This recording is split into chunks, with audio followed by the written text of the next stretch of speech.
Good evening and welcome to Kindiki, your trusted source for news that matters. Tonight, we bring you stories that shape the nation, from the corridors of power to communities across Kenya. From politics and business to social developments and human interest stories, our team is committed to deliver accurate, timely, and insightful reporting you can rely on. So stay with us as we unpack the stories driving the nation, conversation, and set the stage for an evening of comprehensive coverage. But first, here are the top stories making the headlines tonight. Social Health Authority (SHA) services paralyzed nationwide following a major system downtime. The Adani JKIA controversy reignites amid renewed public debate and political scrutiny. Kenya strongly condemns a strike targeting Gulf states, calling for peace and diplomatic dialogue. Deputy President Kindiki calls out Gachagua over remarks on national unity.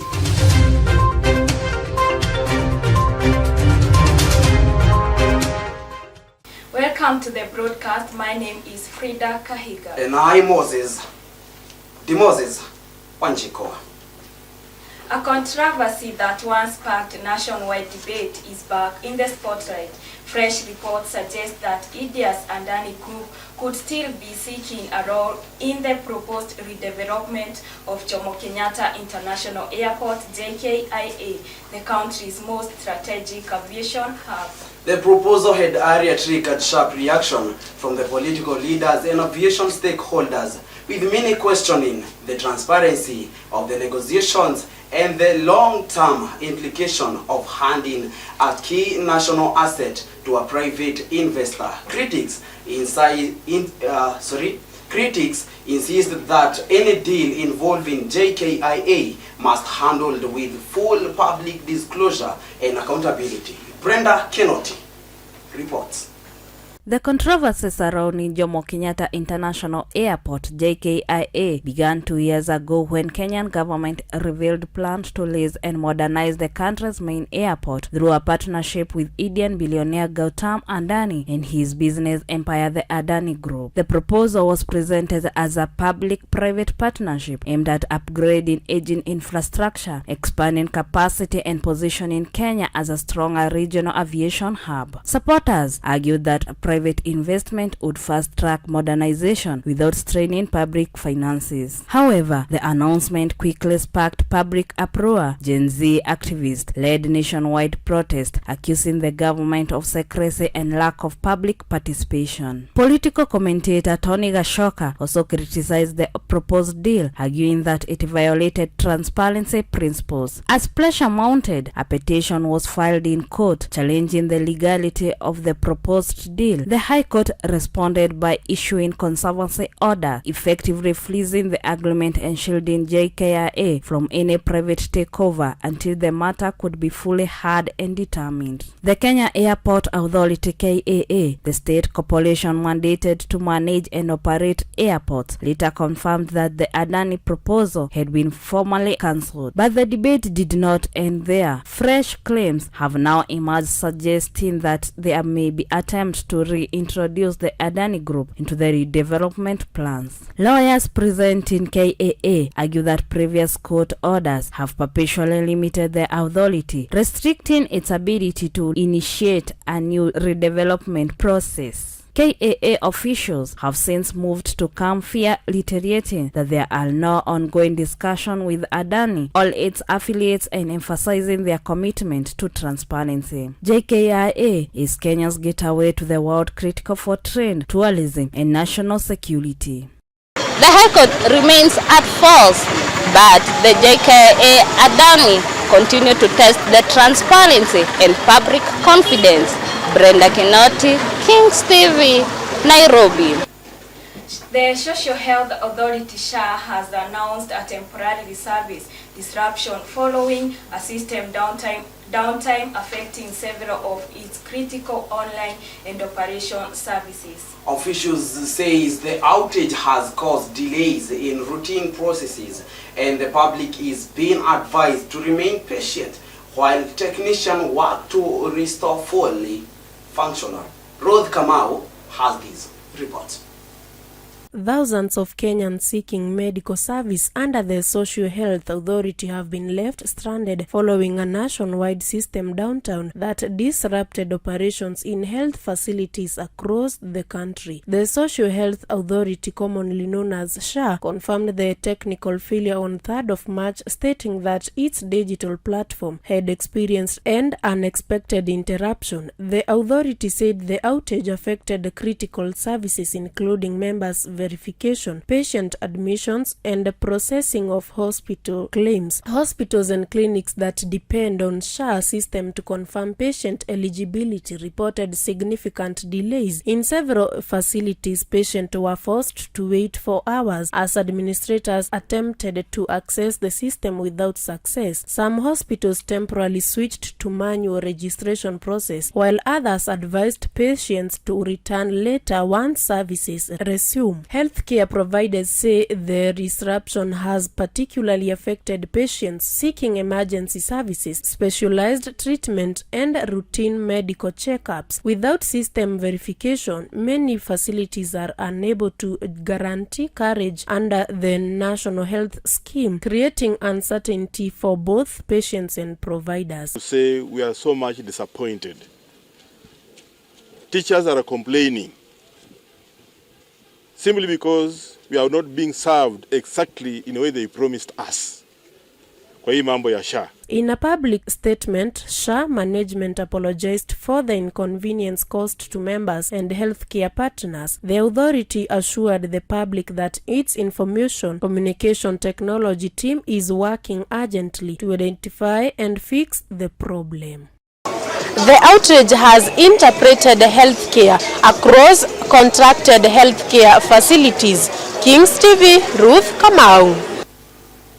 Thank you, Ruth Kamau. A political storm is brewing following the launch of the Linda Mwananchi Party, with sharp reactions emerging from leaders across the political divide. Questions are now being raised about the party's agenda, leadership, and the potential impact it could have on the country's political landscape. Martha Ngugi has more. A storm is brewing within the Orange political family as a controversial transformation plot under the banner Linda Mwananchi ignites sharp division and raises tough questions about loyalty, strategy, and survival. What began as a slogan coined by a group of perceived rebels within the Orange camp has now evolved into something far more consequential. The phrase Linda Mwananchi, loosely translated as a protest the citizen, was initially framed as a reformist rallying call, but critics urge it's no longer just a message, it's a rapidly morphing into a fully fledged political vehicle. At the heart of the dispute are a rival faction within the Orange Democratic Movement, each accusing the other of bad faith. One side insists that the Linda Mwananchi initiative is a genuine ideological correction, an effort to reclaim what they describe as the party lost grassroots connection.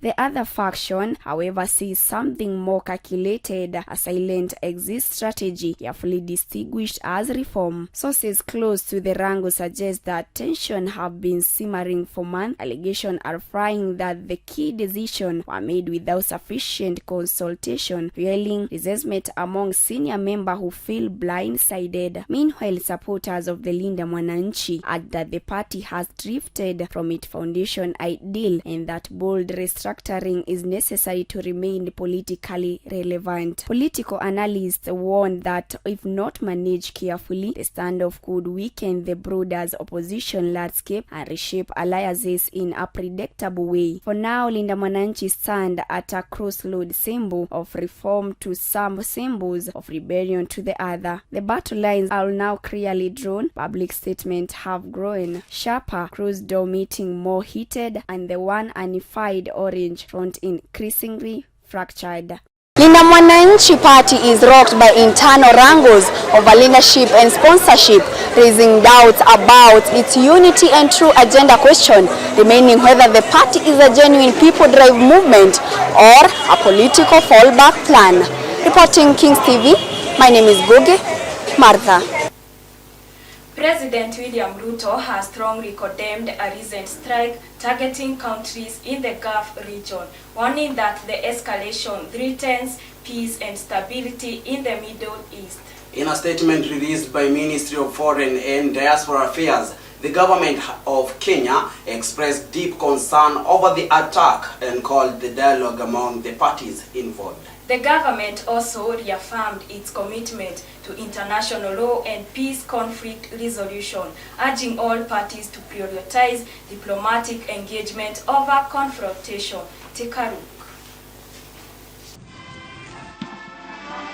President William Ruto has strongly condemned recent strikes on several Middle Eastern nations, including the United Arab Emirates, UAE, Qatar, Saudi Arabia, Iraq, Oman, Kuwait, Jordan, and Bahrain, warning that the rising conflict signifies threat. In a statement on 2nd March, President Ruto emphasized the need for multilateral engagement to resolve the crisis. President Ruto cautioned that the regeneration of the conflict risk destabilizing not only the Middle East but also the broader international order. At what he named a defining and risky moment in global history, the head of state underscored the importance of multilateral diplomacy in resolving the crisis. He added that Kenya is calling for swift and inclusive diplomatic efforts to cool tensions and prevent further intensification. Officials has advised citizens to exercise extreme caution and avoid non-essential travel, particularly near high-risk locations such as military installations and crowded public spaces. Kenyans are also reminded to comply with local security instructions and monitor officials' communications from host governments for safety and travel updates.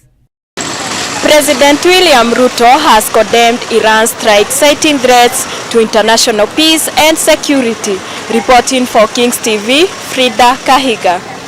Thank you. With that report, we will first take our first commercial break. We'll be right back with more news on this. Stay tuned.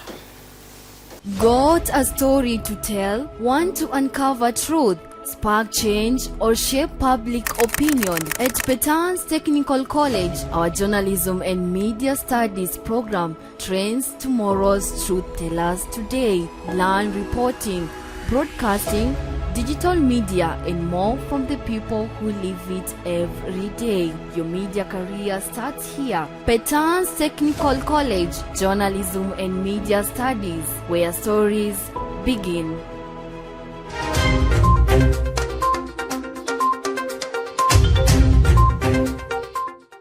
Welcome back. Doctors in Mombasa County have gone on strike, disrupting services in several public hospitals across the region. The doctor says they were forced to take industrial action due to delayed salaries, poor working conditions, and the county government's failure to address their grievances. Bernard Zuki reports.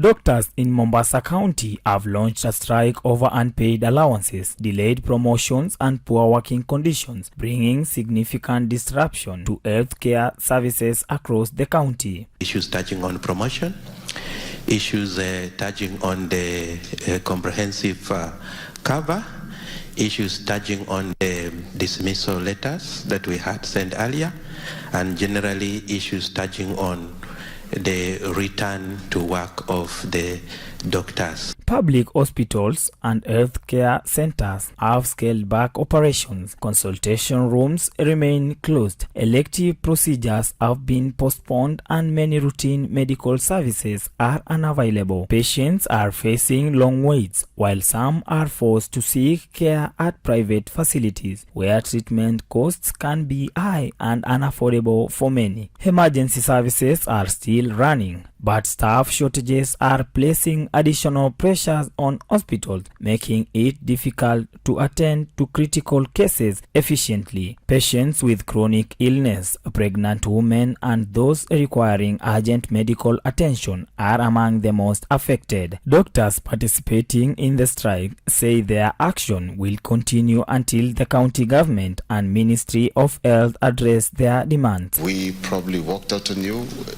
We can never offer enough apologies. And in moving forward, and as we've mutually agreed, moving forward, that mechanisms and processes have been put in place to avoid any such eventualities in future. Hospitals management urges patience, while community leaders are calling for swift resolution, warning that prolonged disruption could endanger lives and further strain the healthcare system. The strike also highlights deeper challenges in Mombasa healthcare sector, including understaffing, inadequate resources, and delays in fulfilling contractual obligations to medical personnel. Residents and patients are closely monitoring the situation, hoping for a resolution that restores normal medical services. Doctors in Mombasa are on a strike over unpaid allowances. Hospitals have scaled back services, leaving patients waiting. Reporting for Kings TV, my name, Ben Zuki. Thank you, Bernard Nzuki. Tragedy struck Narok County on February 28th, following reports of the death of Johannes Ngeno, the Member of Parliament of Emurua Dikir constituency. Reports indicate that the legislature died in a helicopter crash, a development that has sent shockwaves across the county and the nation. Ngeno widely respected for his leadership and dedication to his constituent, leave behind a legacy of service and community empowerment. His untimely passing has already sparked an outpouring of grief from political leaders and residents alike. Gerard Minor has prepared these reports. The country is mourning the death of Johanna Ngeno, the Member of Parliament from Emurua Dakir constituency in Narok. Johanna Ngeno's death was caused by a helicopter crash where Ngeno died together with other 5 in Chepkip, Mosop constituency in Nandi County. Johanna Ngeno was serving as a Member of Parliament on his third term. On 28 February 2026, Ngeno aboard a helicopter flying from Nairobi, where later experienced poor weather conditions. The helicopter reportedly struck during low-altitude flight and caught fire. Their remains were badly burned and later transported in Lee Funeral Services in Nairobi. Before joining politics, Ngeno served as a director at the Agricultural Development Corporation. He later joined politics in 2013. Ngeno was elected as a Member of Parliament. He successively defended his seat in 2017 and again in 2023, where he was serving 3 consecutive terms. Since Ngeno was serving under United Democratic Alliance, President William Ruto described Ngeno as a progressive and devoted servant of people. Ruto said that people of the constituency will not be left without support. Ruto assured the family will be supported during burial arrangement. Former Deputy President Rigathi Gachagua called for a transparent investigation in crash while describing Ngeno as a strong and fearless leader whose contribution in the parliament would be remembered. Ngeno supporters knew him as a bold leader who used to speak openly on issues affecting citizens, especially matters of leadership, governance, and development in his constituency. Ngeno's work and dedication have left a lasting mark in Emurua Dakir and beyond the county. Reporting for Kings TV, Gerard Minor. Frida Kahiga, we send our sorrowful condolences to the family because of the loss of Ngeno in the county.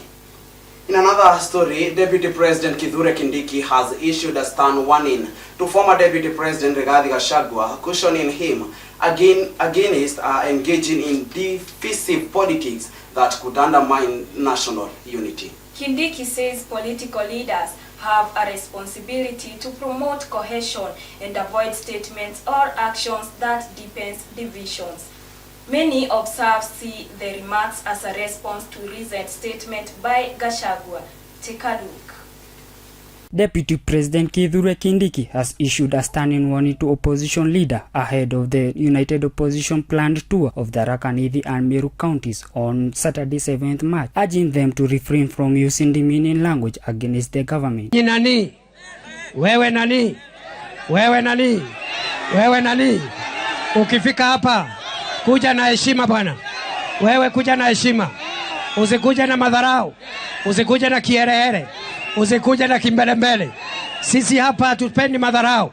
Speaking at Kakoromone Market in Meru Town on Monday 2nd March after inspecting the ongoing construction of the new Meru Level 6 hospital, Kindiki emphasized that political competition is legitimate in democracy. It must be conducted with decorum and respect. Kithure Kindiki expressed confidence that the government will counter attempts by his predecessor Gachagua to sway the vote-rich Mount Kenya against President William Ruto ahead of the 2027 general election. Deputy President Kithure Kindiki said that the government's commitment to deliver development projects across the region, citing the construction of the Meru Level 6 hospital as evidence of ongoing investment in healthcare and infrastructure. Na sisi hatuna shida na mtu yeyote, bora ukuje na heshima, useme mambo yako, alafu kwende, kwa sababu sisi sio watu ya fujo. Lakini hiyo madharau ukiendelea nayo, ukikataa kuachana na hiyo tabia ya matusi, wewe tutakuaibisha bwana. Wewe nani wewe? Wewe nani? Deputy President Kithure Kindiki also urged residents of Mount Kenya to remain united and support of the government's economic transformation agenda, dismissing opposition efforts as premature political campaigns. The opposition tour is expected to intensify political activity in the region, widely considered a key battleground in 2027 election. Deputy President Kithure Kindiki has warned opposition leaders, including Rigathi Gachagua, to avoid using divisive language ahead of the Tharaka Nithi and Meru tour. Stephen Karaoke, Kings TV, Meru County. Former Deputy President Rigathi Gachagua has accused the Orange Democratic Movement, ODM, of demanding a share of government position from President William Ruto. The remarks have sparked renewed political debate across the country. Gachagua claims the opposition party has been seeking a political arrangement with the government, claims that ODM leaders have strongly rejected, inciting that the party remains firmly in the opposition. Hortensia Mbiu reports. Rigathi Gachagua, the former deputy president of Kenya, recently made claims that the Orange Democracy Movement, ODM, sought political shares from President William Ruto following the 2022 general election. Bwana Sifuna, ni kweli sisi tulisimama na William Ruto na alikuja hapa na Biblia. According to Gachagua, the opposition party alleged approached Ruto after the tightly contested election, proposing cooperation in exchange for a stake in government influences. He described the move as an attempt to negotiate power-sharing arrangement despite ODM having lost the presidential race. The term shares, as used by Gachagua, appeared to refer to position in government, opportunities, or assets to state resources. ODM officials have previously denied accusation of seeking backdoors arrangements with Ruto administration, insisting that their engagement with the government. Supporters of the Kenya Kwanza government views his claims as evidence of political maneuvering by the opposition, while ODM allies urge that such statements are meant to discredit the party and weaken its reform agenda. Former Deputy President Rigathi Gachagua has alleged that the ODM saw political shares from President William Ruto after the 2022 general election. Reporting for Kings, Hortensia Mbiu. Another chance to have a commercial break. We'll be right back with more news. Stay tuned. Got a story to tell? Want to uncover truth? Spark change or shape public opinion? At Petans Technical College, our journalism and media studies program trains tomorrow's truth tellers today. Learn reporting, broadcasting, digital media, and more from the people who live it every day. Your media career starts here. Petan's Technical College, Journalism and Media Studies, where stories begin.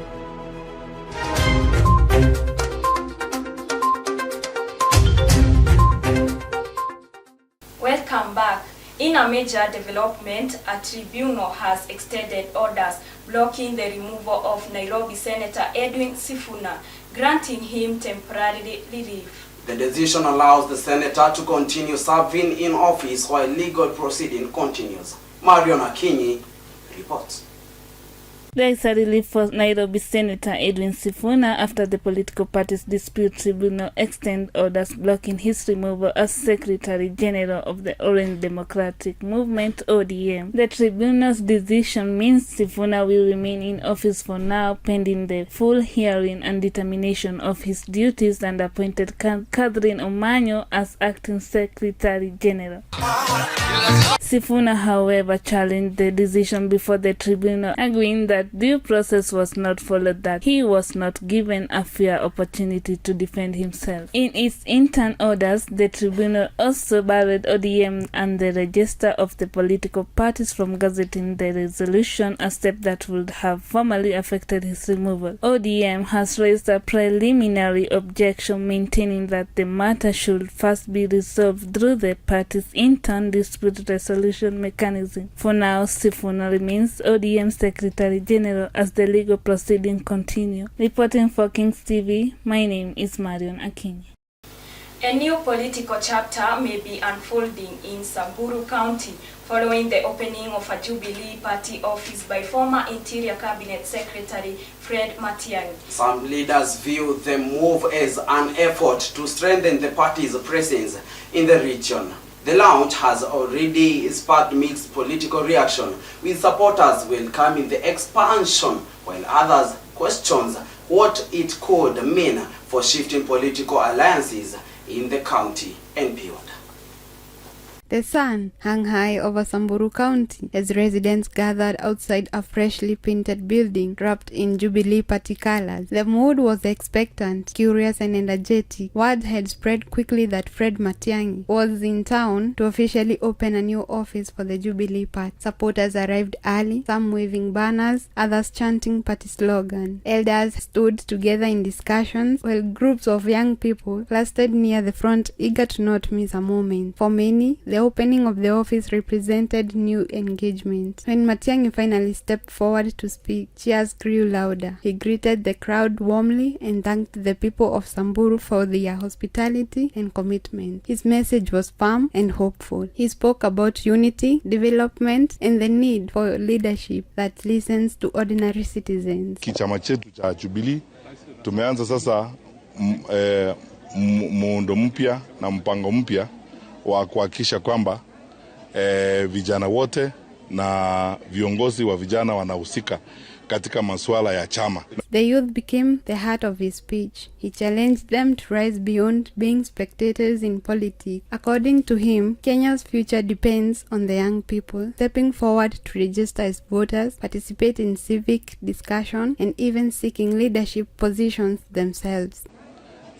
Vijana wote na viongozi wa vijana wanahusika katika masuala ya chama. Na naomba tafadhali vijana ambao wanataka kuhusika katika uchaguzi kuanzia mashinani, msiingie tu kwa wards, ingia kwa viti vya bunge, kwa senate, kwa kila mahali women rep, sababu sasa hiyo ndio Kenya mpya. The crowd responded with applause, especially the young men and women who nodded in agreement. Local leaders emphasized the importance of having a party presence in their county, describing it as a place where residents could air concerns, organize activities, and stay connected to national conversations. Jana palipopata ako ule mtu ako Samburu, machama simefunguliwa hapa mingi. Naomba enda utafute kipande, enda fanya registration ya kura, ndio upate kuchagua ile mtu unataka. Kwa sababu unakaa na wewe ndio unapiga kelele na una kura na hujajiregister kwa nini kwa kupika kwa IBC. As the ceremony concluded, ribbons were cut and prayers were offered. Supporters took photos outside the new office while others lingered to discuss the speech and what it meant for the coming political season. By late afternoon, the crowd had dispersed, leaving a sense of renewed political energy, hope and ambition. Michelle Kiru, Kings TV. President William Ruto has highlighted key development plans during his tour of Nairobi, focusing on projects aimed at improving infrastructure, public services and economic opportunities in the city. The president emphasized his administration's commitment to enhancing livelihood for Nairobi residents, promising accelerated progress on roads, housing, and other key development initiatives. Caroline Wanjiko has more. President William Ruto toured parts of the Nairobi County where he inspected key development projects and reaffirmed his administration commitment to improving infrastructure and public service in the capital. Tuanze hapa Nairobi. During the working visit, the president highlighted an 80 billion shilling cooperation framework between the national government and Nairobi County aimed at transforming roads, water supply, sewer system and housing within the city. He said the partnership is designed to fast-track service delivery and restore Nairobi's status as a modern and efficient urban center. Nataka munisikie watu wa Nairobi. Hii hospitali yenu mwezi wa 4, yani next month, mwisho ya next month, mimi nakuja kufungua hii hospitali ikiwa imekuwa tayari. Hapa tumewapatia pesa ya serikali. Na sio kufungua tu hospitali. Serikali tutaweka equipment ama ile vifaa. Accompanied by Nairobi Governor Johnson Sakaja, President Ruto also inspected the expansion of the Dagoretti Sub-County Level 4 Hospital, which is set to increase capacity and improve access to affordable health care for the residents. The head of state further engaged readers and residents in Dagoretti South, Dagoretti North to emphasize cooperation between the national and county governments to accelerate development projects. Nimekubaliana na gavana wetu wa Nairobi ya kwamba mambo ya matibabu, mtu akikuja hapa Mutuini akuje akiwa na ugonjwa wa aina yoyote, bora anakuja ile inaitwa outpatient, ataingia pale, bora amesajiliwa kwa SHA, ataenda pale atibiwe bila malipo yoyote. The tour comes amid heightening political activity in the city as leaders begin positioning themselves ahead of the 2027 general election. Reporting for Kings TV, I'm Caro Wanjiko. Residents and parents in Kutus have staged protest over the poor state of sanitation facilities in several local schools. Demonstrators say learners are being forced to use unsafe and unhygienic toilets, raising serious concern about the health and safety of students. Protesters are now calling on education authorities and local leaders to urgently address the situation, warning that the deteriorating facilities pose a significant risk to the well-being of children. Parents of Kutu's Primary School in Mwea East, Kirinyaga County have staged a protest over the horrible condition of school toilets, raising concern about possible outbreak of diseases. Read by Morgan Karanja, Messi Karaoke and Kreya Wanjiro, the parents expressed outrage of fear for their children's safety, accusing the school administration of failing to address sanitation crisis. Hata siwezi enda, simebomoka vibaya sana. Tolewa ikawekwa pande ya nyumba. Hata ugonjwa itapata watoto wetu.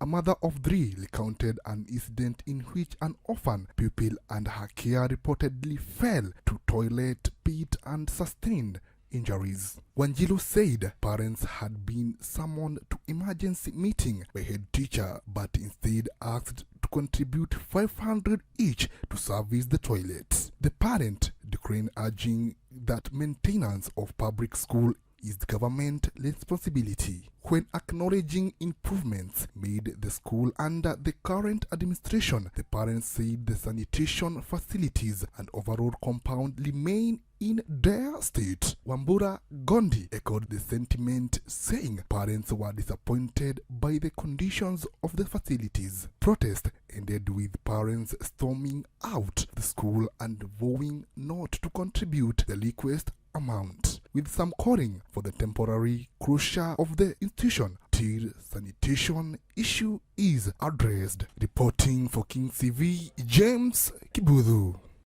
We'll take a business break. We'll be right back with business news.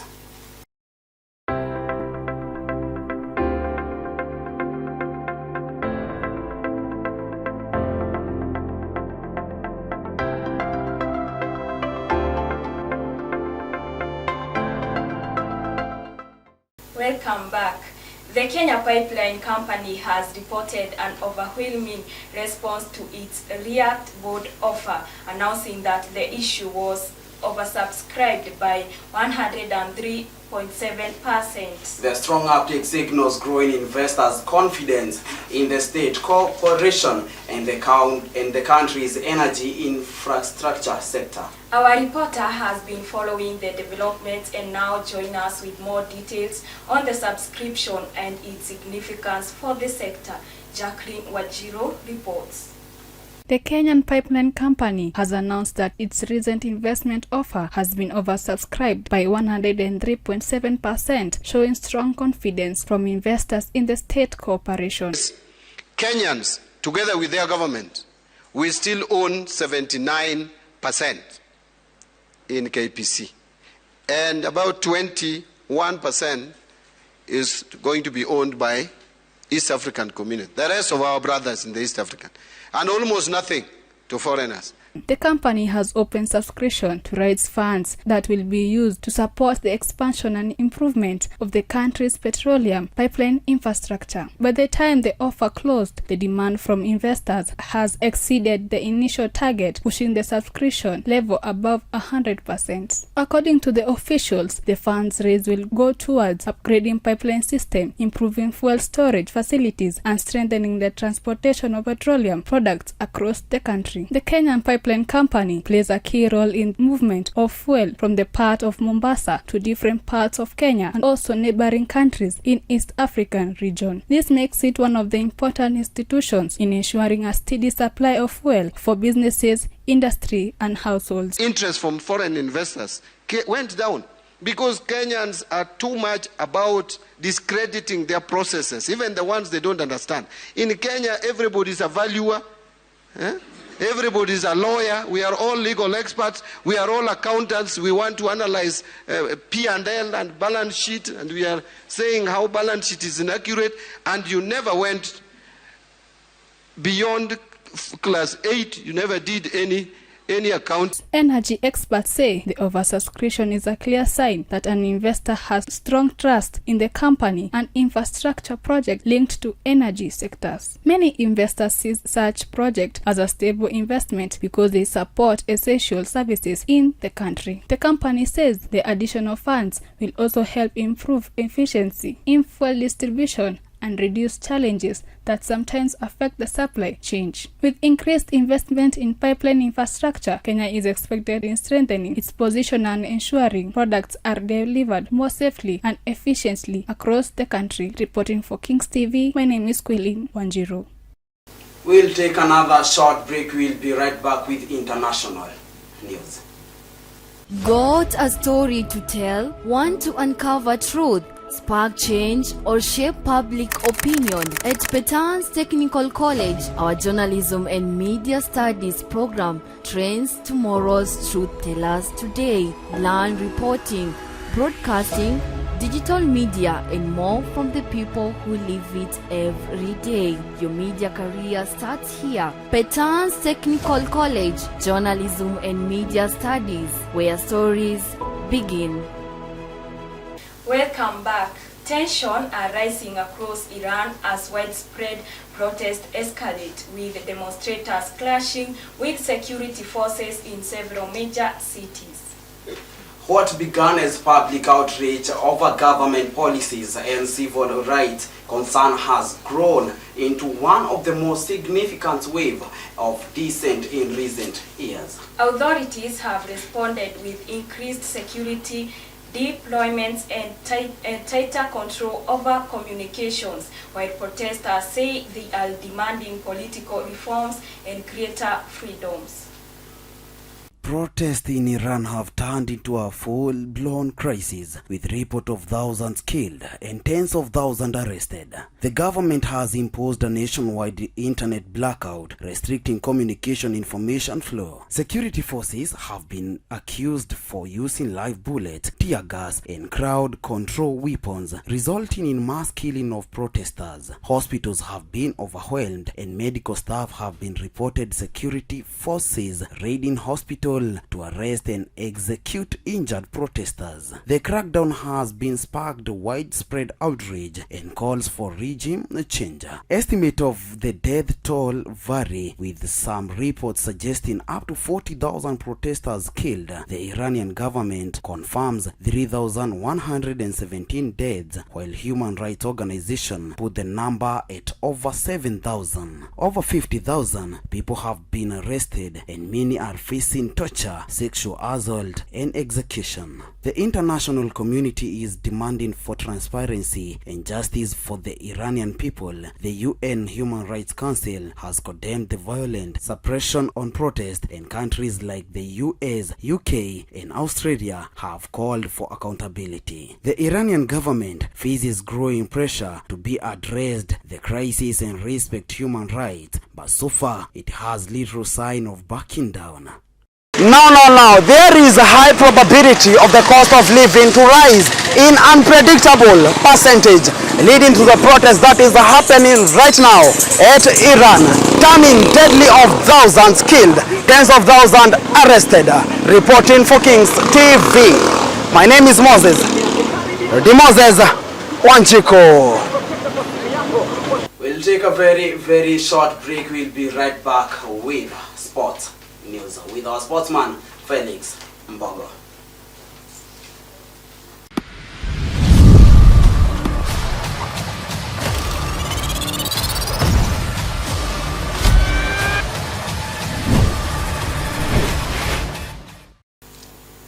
From the pitch to the court, from the track to the field, this is where passion meets performance. Welcome to your daily dose of sports news, where every score, every victory, and every heartbreak comes alive. My name is Felix Mbogo. Let's dive into the action. The Women's Africa Cup of Nations WAFCON, earlier scheduled to begin on March 17th this year in Morocco, has been postponed. In a statement, the Confederation of African Cup (CAF) said the competition has been rescheduled to July 25th August this year to ensure maximum success of the tournament. Now the magic of the FA Cup is back this weekend, and the spotlight is firmly on blockbuster clashes. Saturday night sees Newcastle United take on Manchester City in a heavyweight showdown at St. James Park, City chasing glory. Earlier that evening, Wrexham fairly ran its biggest test yet as they welcome Chelsea. It's a true David vs Goliath battle. On Sunday, Leeds United lock horns with Norwich City in a fiery championship clash, while Fulham hosts Southampton in a Premier League test of resilience. It's knockout football, it's drama, it's the FA Cup, where dreams are made and giants can fall. That's all from the sports desk. Join me as I join Moses Wanjiko and Frida Kahiga in Studio A.